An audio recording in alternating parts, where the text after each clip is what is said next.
You'll need to leave if you're not here to make a real purchase, Margaret said sharply, her eyes locked on Camille's sundress like it was a security risk.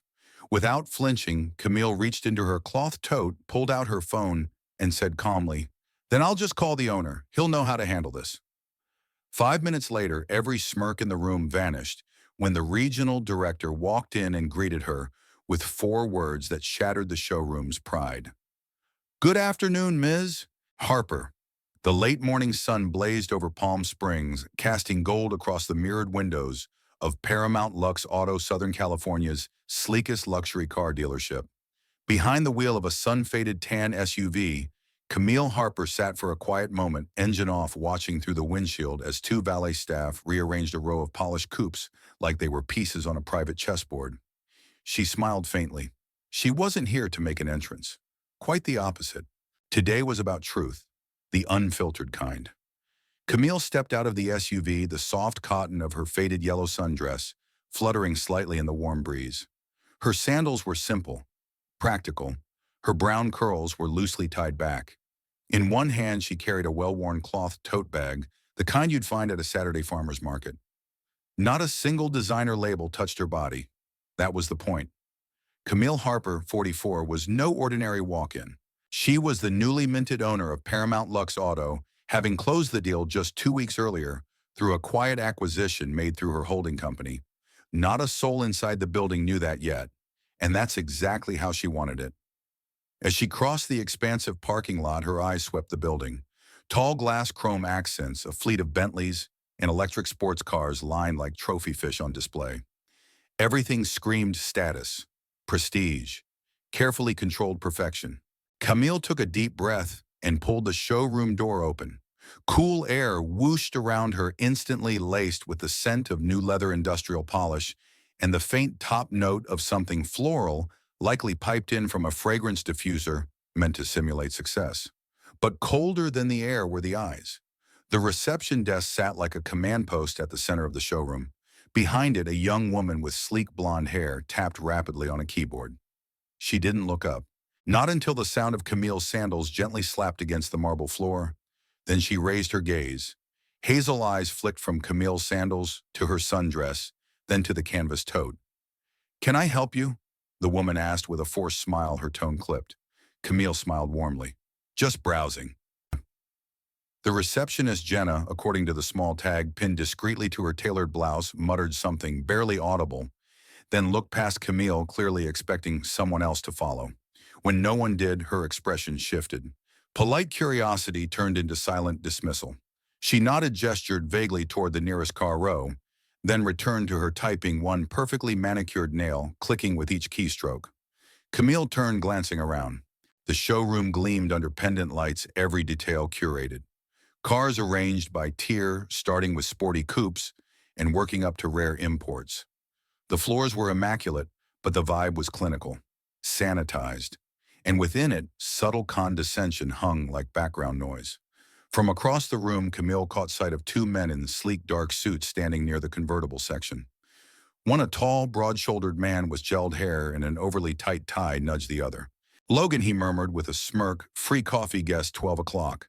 The other, Travis, chuckled under his breath. "That dress looks like she wandered in from the farmer's market." Camille, hearing every word, kept walking, her footsteps slow, deliberate. She passed them both without a glance, though she noted their posture, relaxed, arrogant, a kind of practiced coolness that came from years of selling fantasies disguised as vehicles. She paused near a striking black coupe, sleek curves, matte finish, $180,000 of understated aggression. As she reached out gently to trace the contour of the door with a single fingertip, a sharp voice sliced through the air. "I'm sorry, but we ask that guests not touch display vehicles unless accompanied by a representative." Camille turned. A woman in a fitted navy blazer stood beside her, arms crossed, a clipboard held like a sword across her chest. Her hair was tied into a severe bun, and her mouth curled into the kind of smile that wasn't meant to comfort. It was meant to contain. "Margaret Doyle," the woman said by way of introduction. "I'm the showroom manager. Can I help you with something specific?" Camille offered her hand. "Camille?" Margaret shook it briefly, already calculating. Her eyes scanned Camille from head to toe in one efficient sweep, landing finally on the canvas tote. We typically offer private consultations by appointment, Margaret continued. That way we can make sure our time and yours is used effectively. Camille tilted her head, curious. Oh, and walk-ins. Well, Margaret said, voice tight with diplomacy. Of course we welcome all guests, but our luxury clientele generally prefer tailored experiences. If you'd like, I can get someone from our pre-owned department to assist you. We've just updated our summer specials, very approachable entry points. Logan, not far behind, coughed discreetly into his fist to hide a laugh. Travis pretended to busy himself on a tablet. Jenna glanced over from the front desk, lips twitching. Camille accepted the pamphlet Margaret handed her, a glossy trifold titled Pre-Owned Prestige. She flipped it open, then looked up. These are lovely vehicles, she said politely. I'm just curious, what about me suggested I'd be interested in these? Margaret blinked. It's not that, it's just that we find first-time visitors often benefit from starting with a wider range of options before stepping towards something like that. Coupe, Camille finished. A beat of silence. Margaret's eyes narrowed just slightly. It's showroom policy. Camille nodded. Of course. She stepped back from the car, not because she was asked, but because she had seen enough. Her gaze swept the showroom floor. She saw the smirks, the exchanged glances, the way her presence was treated like an interruption and inconvenience. And still she said nothing. She returned to the reception desk and placed the brochure neatly on the counter. Jenna raised an eyebrow. Leaving already, Camille smiled. Not just yet. Then, with the same calm composure she had carried in with her, Camille reached into her tote, pulled out her phone, and dialed a number. She didn't whisper. She didn't hide it. Her voice, low and steady, carried across the polished marble. Hi, Victor. It's Camille. I'm in the showroom. We need to talk about how guests are treated here. Can you stop by? Jenna froze. Logan's smirk faltered. Travis dropped his stylus. Margaret, standing only a few feet away, stiffened like someone had thrown cold water on her back. Camille returned the phone to her bag and calmly clasped her hands. She looked around once more, this time with quiet command. I'll wait, she said softly. And she did. Not as the woman in the sundress no one took seriously, but as the owner no one saw coming.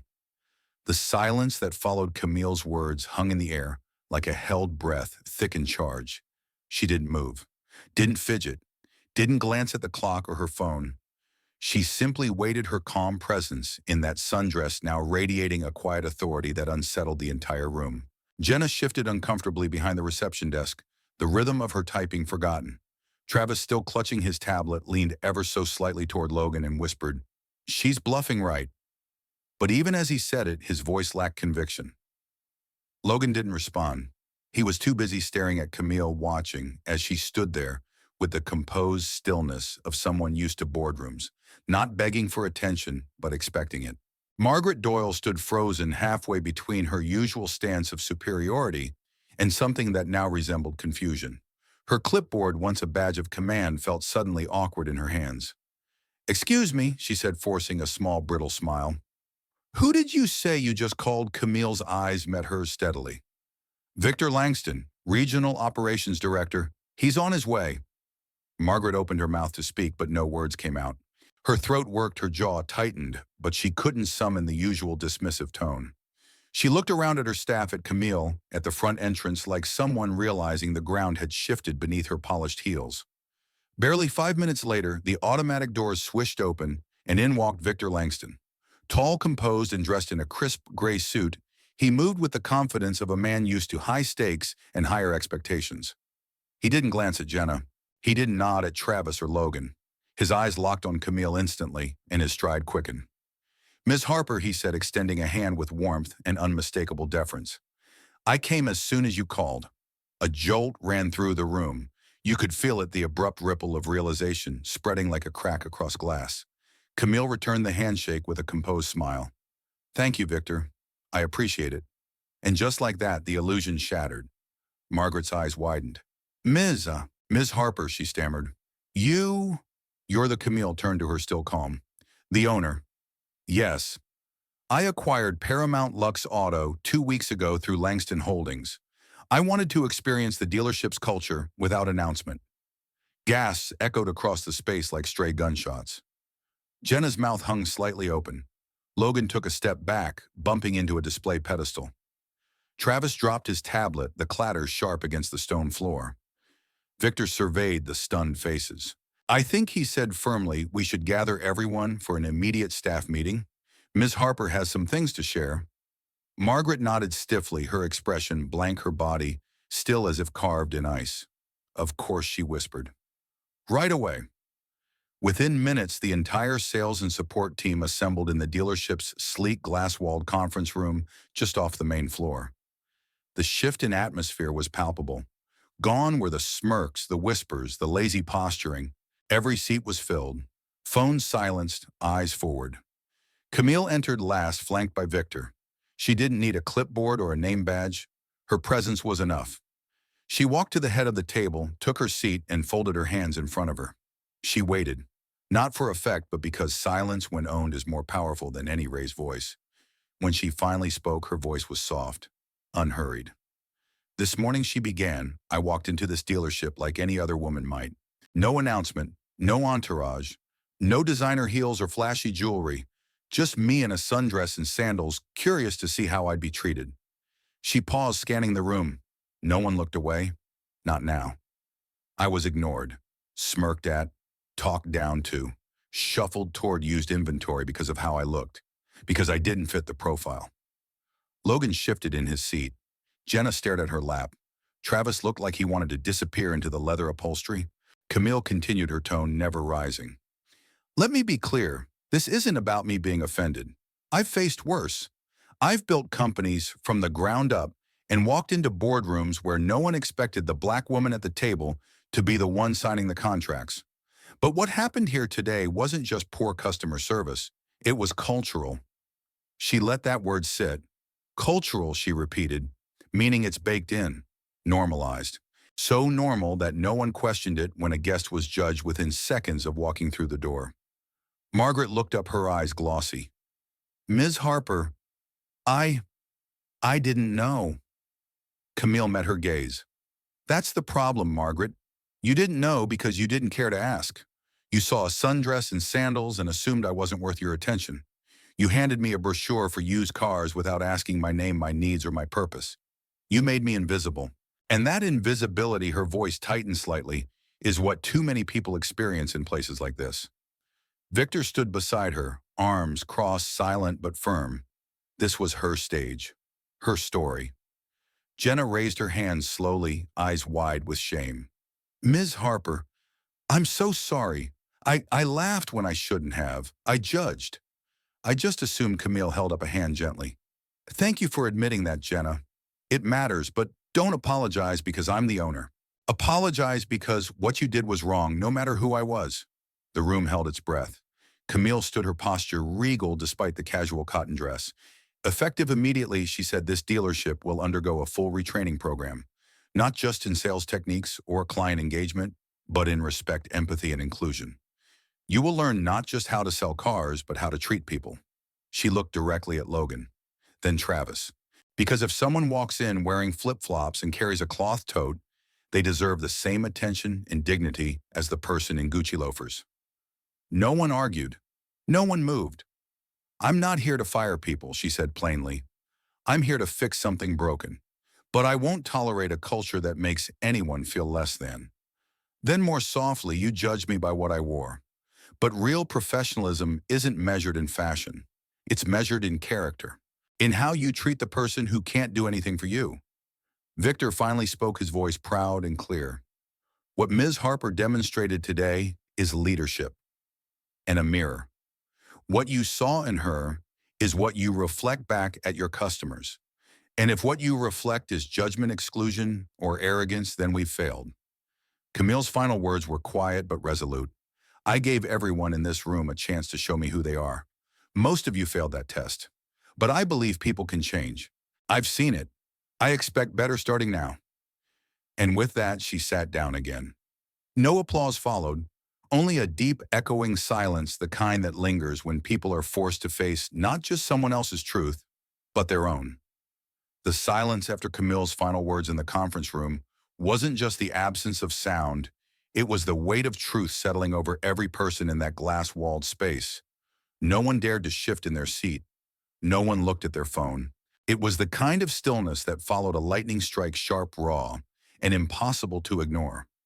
Margaret Doyle, once so firm and assured in her role as the dealership's manager, sat 2 chairs down from Camille, her clipboard untouched on the table, her hands laced tightly in her lap. Her gaze was lowered, and for the first time in years, she looked uncertain. The mask of polished confidence that had defined her presence on the showroom floor was gone, peeled back by one powerful question: who are we when no one's watching? Camille Harper didn't raise her voice, didn't pace or lecture. She remained seated at the head of the table, her simple sundress almost a symbol, now a reminder that power isn't always worn, it's carried. She looked down the table, meeting the eyes of each person, slowly, deliberately. Then she spoke again, her voice even unhurried but unmistakably firm. What happened out there wasn't just a slip-up, it was a pattern. One I intend to break, but that can't happen through policies alone. It starts with acknowledgement. Her gaze landed squarely on Margaret. The room held its breath. Margaret looked up, eyes reddened but steady. I owe you an apology, Ms. Harper. I didn't treat you with the respect you deserved. And not just because you're the owner, because you're a person who walked into our showroom and was dismissed before she spoke a single word. Her voice cracked. I've been in this business a long time. Too long, maybe. I thought I was professional. But today I realized I've been upholding a culture of bias, subtle, quiet, but still harmful. Camille didn't nod. She simply let the silence hold the weight of Margaret's admission. Jenna, sitting stiffly with her hands clutched around a notepad, swallowed hard. I judged you, she said, her voice barely above a whisper. I laughed when I shouldn't have. I followed the lead instead of doing what was right. She looked directly at Camille, tears brimming. I am truly sorry. Next came Logan, usually so smug now, visibly pale. I didn't think. I just saw what you were wearing and assumed you weren't worth the time. He hesitated, then added, This morning I thought I understood luxury, but now I realize luxury means nothing if the people inside it can't act with basic decency. Travis, who had been silent the entire time, cleared his throat. I was part of it too. I didn't speak up. I just went along. I let myself believe we were above being corrected, but we weren't. We aren't. Camille listened to each one, not interrupting, not rushing. When the last apology had been spoken, she let another beat of silence fall, then stood slowly. Thank you, she said. Not for apologizing to me, but for finally seeing yourselves. She walked to the front of the room, where a large wall monitor was mounted. Victor, standing to the side, tapped a remote, bringing up a simple presentation titled Resetting the Culture, Paramount Lux Auto 2.0. Camille turned to face the team. Starting today, we're not just changing the way we talk to customers. We're changing how we see them and each other. She paced slowly as she spoke, her voice steady, filled with conviction. Every single employee from front desk to finance will undergo intensive retraining. Not a seminar, not a video. Real sessions, live practice, discussions, role plays, accountability. Respect, empathy, and inclusion won't be optional. They'll be required, every time. No exceptions. She paused, letting her words sink in. We'll be partnering with a national consultant on workplace bias and professional development. You'll learn how unconscious assumptions shape every word, every glance, every silence, and we'll break those habits together. A few heads nodded. The room felt less heavy now, but still intense. If anyone feels they can't stand behind these changes, Camille added gently, I won't shame you, but I also won't keep you. This dealership is moving forward. You're either in or you step aside.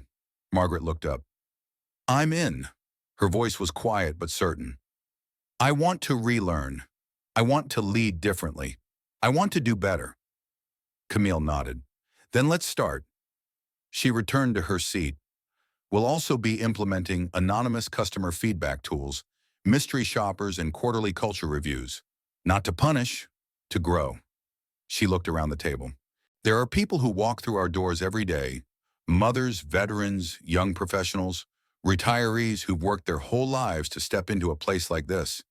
If we can't greet them with honor and humility, then we've lost our way.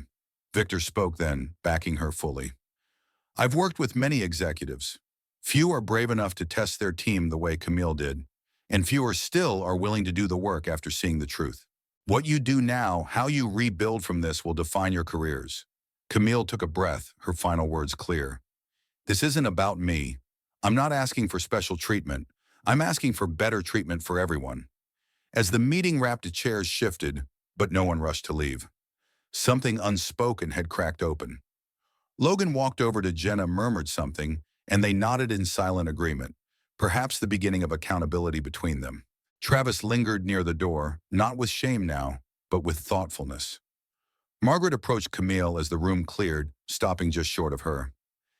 Thank you for not firing me. Camille smiled, soft but firm. I don't believe in punishment for the sake of ego. I believe in change. Prove to me it's real. Margaret gave a nod that was part gratitude, part vow. I will. Moments later, as the staff returned to their desks, phones and client files, Camille walked back out into the sunlit showroom. It felt different, not perfect, but possible. Jenna returned to the reception desk with a new posture. Logan and Travis resumed their work, but with a lingering pause before every customer interaction, a flicker of thought where there had once been assumption. Camille stood at the center of the space where she'd once been ignored, overlooked and redirected. Now she was seen, not because of her title, but because of what she demanded from the people around her: decency, dignity, and a willingness to grow. And from that day forward, Paramount Lux Auto became more than just a luxury car dealership. It became a place where everyone, regardless of appearance, background, or bank account, was met with sincerity. Because respect wasn't part of the product, it was the foundation. And the woman in the yellow sundress had made sure of it.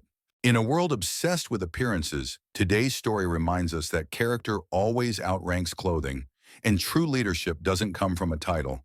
It radiates from action, grace, and quiet strength. Camille Harper walked into her own dealership wearing a simple sundress, not to test her staff's business acumen, but to measure something deeper: their humanity. What she discovered wasn't a lack of skill, but a culture shaped by snap judgments and silent biases.